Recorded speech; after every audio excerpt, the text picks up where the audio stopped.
go after Batman, knowing he'll show up to his daughter's funeral. Good fuckity hell! There's no place to run, Wayne. I want him alive. Alive to rot away in Arkham, surrounded by the monsters he's created. How can anyone not like a setup like this? It's intense, it's action-packed, it's just awesome. Now the problem that most people have with this episode is the ending. And yeah, I'd be lying if I said I thought it wasn't a bit of a cop-out too. I don't know, maybe it's because we could all see it coming and I guess we sort of thought they'd throw a better twist on top of it, but it's not one of the stronger endings. Despite that though, the majority of the episode still holds up pretty strong, and it's still a great what-if story. It's dark, it's brooding, and the scenario is pretty extreme. And for those wondering how the ending could have been improved, join me over at pick number 5.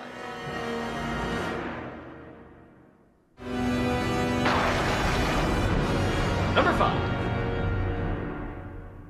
Perchance to Dream. This is if the Over the Edge episode was fully realized, though taking sort of an opposite approach. Bruce Wayne wakes up one morning and finds that everything in his life has actually changed for the best. His parents are alive, he's marrying the woman he loves, and there's even somebody else who's doing the job of Batman. Selina, does the name Catwoman ring a bell? Bruce, you're beginning to worry me. What's this all about?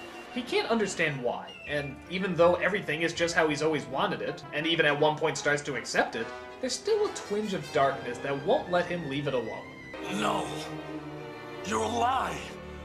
It's all a lie. Is it madness breaking through sanity, or sanity breaking through madness? Questions keep knocking back and forth in his head until it builds up to the ultimate showdown. Bruce Wayne versus his alter ego, Batman. You're not well, Mr. Wayne. You need professional help. Liar! The way he finds out that everything isn't as it seems is clever, but I don't know, I still sort of question it. Watch the episode to see what I'm talking about. But still, that's not what makes it good, though. What makes it good is not only his longing to lead a normal life and his actual enjoyment of it for a little while, but finding out just who is behind all this and how it's being kept going. In fact, if you listen to the musical theme, the answer is actually given to you very early on. Little touches like that are great, and it's nice to see what Bruce Wayne's life would have been like had it not been for that one tragic night.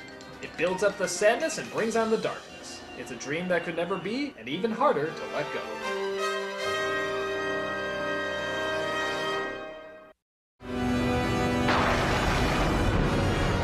Number 4. Heart of Ice.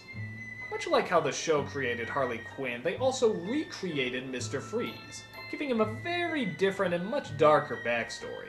Freeze in this version was originally a scientist, trying to find a cure for his deathly ill wife who he has cryogenically frozen to save her. Once he goes over budget though, his boss comes in to shut the experiment down, dooming his chances of ever seeing her again. It's her only chance. This is my equipment. No! Freeze tries to fight them off but gets knocked into a bunch of various chemicals that do all those creative things that a bunch of various chemicals do. In this case, make it impossible for him to live without being at sub-zero temperatures. It would move me to tears if I still had tears to shed. Thus, that's where the Freeze suit comes from, and that's where his cold outlook on the world originates. I can only beg your forgiveness and pray you'll hear me somehow. Someplace where a warm hand waits for mine.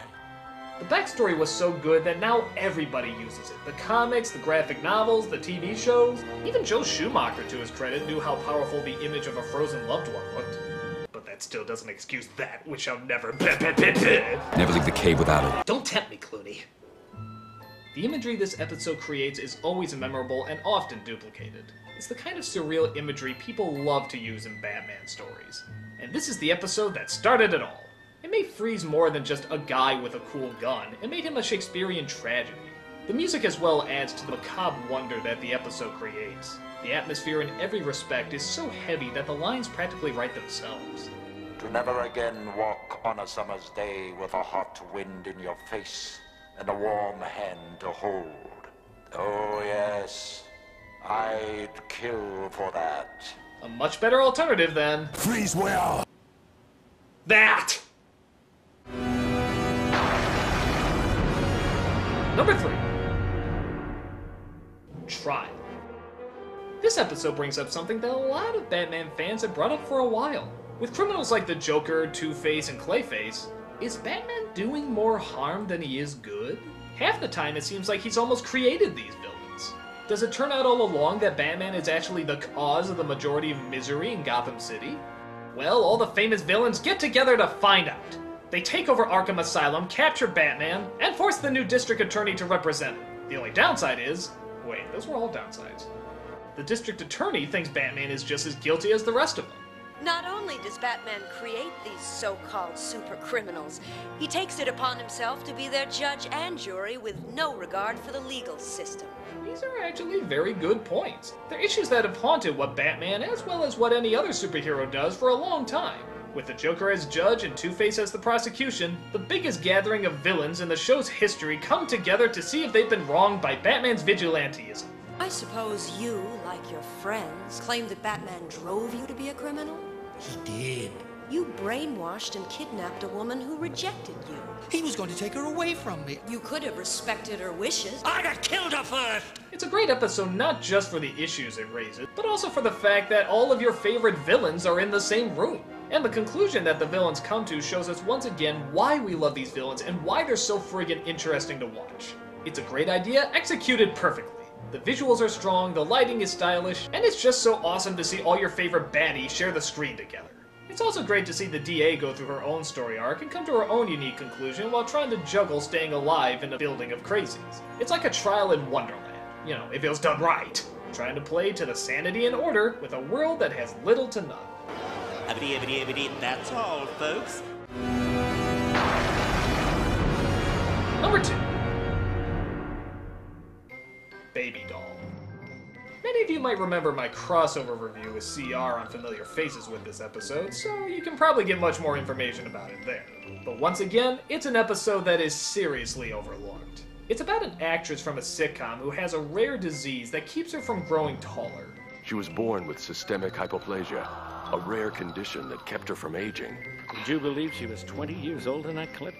Crushed by the fact that her career never went anywhere, she becomes deranged and psychologically obsessed with getting the cast back together and staying in her fictional sitcom world.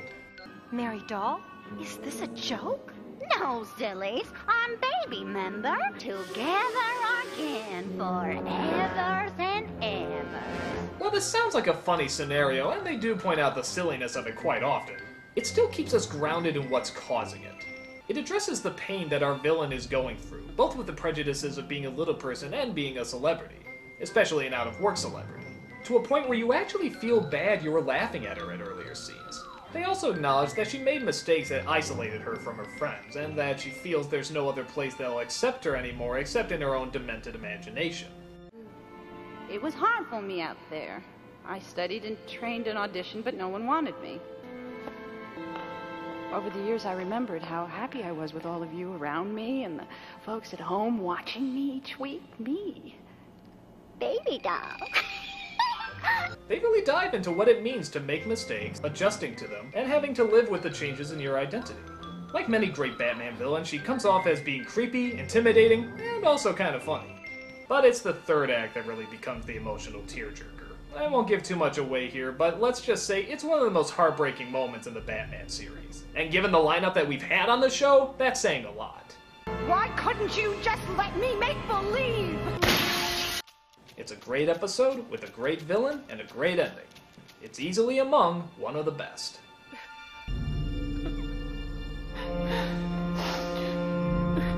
I didn't mean to. And the number 1 best Batman the Animated Series episode is... Almost Got Him. This is just a perfect episode. The setup, what can I say? It's incredible. The Joker, the Penguin, Two-Face, Poison Ivy, and Croc are all playing poker together. That image alone is fantastic. But it gets interesting when they start betting on who's come the closest to killing off Batman. I've come the closest. Are you kidding? I was the one who nearly... Nobody's come closer to snuffing the Batman than me. The fact of the matter is we each have an almost gotten Batman story. I know mine's the best, but let's hear yours anyway. So each one tells their tale about how they almost got it. The stories are creative, the action is strong, and the ways they've almost done him in actually are pretty damn entertaining. But it's the interaction off one another that really makes this one the best. Half of me wants to strangle you. And what does the other half want? To hit you with a truck. We used to date. It's not sad, it's not tragic, it's not even really that dark. It's just the villains chilling out being the villains. And you know what? That's pretty fucking cool. Most people realize that the strength of Batman comes half from him and half from his opponents. So the more real and identifiable they are, the more drawn in we become. This is the episode where the villains seem the most human. They're not up to anything, they're not planning any evil schemes, they're just playing cards. It's actually nice to see them just relax and be themselves. And the dialogues they have are just great, including one of the funniest moments in any of the shows. Anyone else want to go? Me! There I was, holed up in this quarry, when Batman came nosing around. And? I threw a rock at him.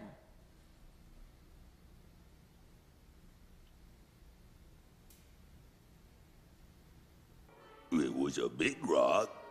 It's also the first time the show had 5 of the major villains in one room. This would be upstaged later with the trial episode, but for the time, this was pretty friggin' awesome that we saw this. It's sort of like when all the villains got together in the Batman movie. It's just so cool to see them working off each other. The writing is great, the animation is great, the stories are great, and it even builds up to a bit of a twist at the end, to show that the episode actually did serve a purpose outside of just seeing the bad guys shoot the shit. But like I said, it's the interaction of the bad guys that makes it so perfect. The way they work off each other and even poke fun at each other's flaws. Prepare to meet your end within my aviary of doom. Aviary of what? Yeesh, Pengers. How corny can you get? It's just an awesome episode, and it makes these characters seem surprisingly much more three-dimensional than if there was an entire episode dedicated to one of them. It's just everybody doing what they do and doing it at their best.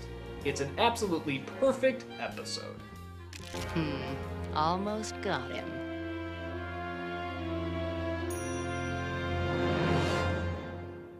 And those are my top 11 Batman the Animated Series episodes, one of the greatest shows of all time.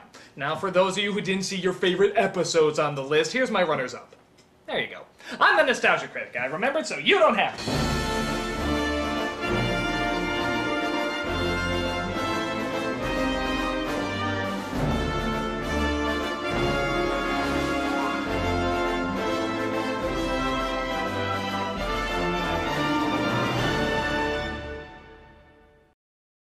It was a big rock.